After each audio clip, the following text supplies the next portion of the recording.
बढ़ते आगे, ओवैसी की पार्टी एआईएमआईएम ने महाराष्ट्र निकाय चुनाव में बड़ी जीत दर्ज कर तहलका मचा दिया है। एआईएमआईएम की जीत ने महाराष्ट्र में कांग्रेस, एसपी और एनसीपी की टेंशन बढ़ा दी है।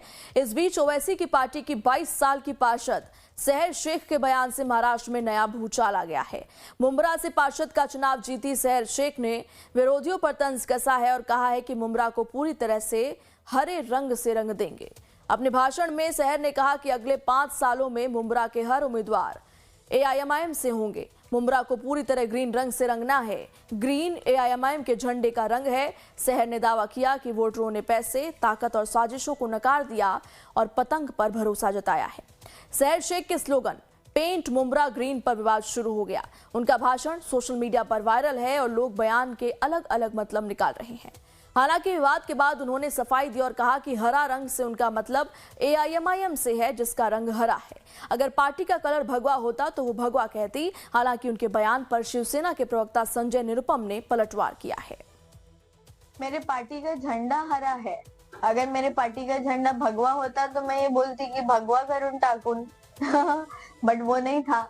ऑरेंज कलर का अनफॉर्चुनेटली नहीं है। एमआईएम का झंडा ग्रीन कलर का है, तो ग्रीन कलर है तो ग्रीन बोला जाएगा। अब इसको उनकी पार्टी से ये जो भी चीजें आ रही है, आप देखो, अच्छाई जब उभर के आती है ना तो उसकी टांग खींचने के लिए पीछे लोग लग जाते हैं। तो अब 3 दिन भी नहीं हुआ इलेक्शन जीतकर और इन्होंने धार्मिक राजनीति का गेम चालू कर दिया है। इस तरह की धमकी दी कि पूरे मुंब्रा को हरा कर देंगे, ये अपने आप में एक चुनौती है। और चुनौती के साथ साथ जिन्होंने हरा करने की धमकी दी उनको बता देना चाहते हैं कि हिंदुस्तान में लगभग 1000 वर्षों तक मुस्लिम शासकों का राज रहा है।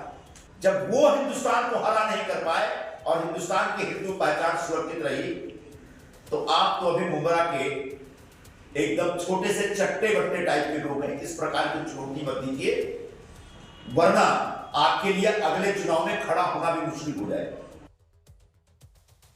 22 साल के सहर शेख ने 12,900 से ज्यादा वोटों से जीत दर्ज की है और सबसे युवा पार्षद बनी है।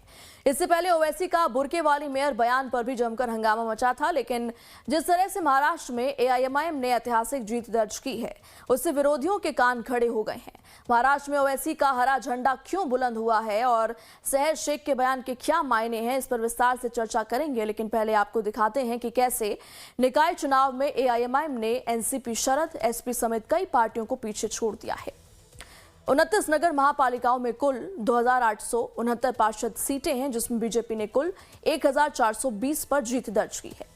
शिवसेना के खाते में 375 और शिवसेना उद्धव की पार्टी के खाते में 175 सीटें गई हैं। एनसीपी को 160 और कांग्रेस को 329 सीटें मिली है। ओवैसी की एआईएमआईएम ने 126 पर जीत दर्ज की है, जबकि शरद पवार की एनसीपी सिर्फ 40 सीटों पर जीत दर्ज कर पाई है। ओवैसी को संभाजी नगर में सबसे ज्यादा 33, मालेगांव में 21 और अमरावती में 12 सीटों पर जीत मिली है। इसके अलावा धुले में 10 और सोलापुर में भी 8 सीटें जीती हैं। 2017 के निकाय चुनाव में जहां उन्हें सिर्फ 56 वार्डों पर जीत मिली थी, तो वहीं इस बार 126 पर जीत मिली है। ओवैसी के बढ़ते प्रभाव ने कांग्रेस और एनसीपी को टेंशन में डाल दिया है, क्योंकि वो अभी तक खुद को मुस्लिम वोटर्स का ठेकेदार समझती रही है। ठाणे में एनसीपी शरद अपना खाता भी नहीं खोल पाई। ओवैसी ने उनका पूरा खेल बिगाड़ दिया। हालांकि कांग्रेस अभी भी ओवैसी को बीजेपी की बी टीम बताने में जुटी है, जबकि शिवसेना कह रही है कि मुस्लिम इलाकों में जांच होनी चाहिए। यह आने वाले दिनों में पूरे महाराष्ट्र के लिए खतरा है। जो लोग चुन के आए हैं वो कौन है, उनका बैकग्राउंड क्या है, इसके निश्चित तौर पर आने वाले दिनों में जांच होनी चाहिए, ताकि वो अपने नए पद और नई ताकत का दुरुपयोग दंगा भड़काने और बम विस्फोट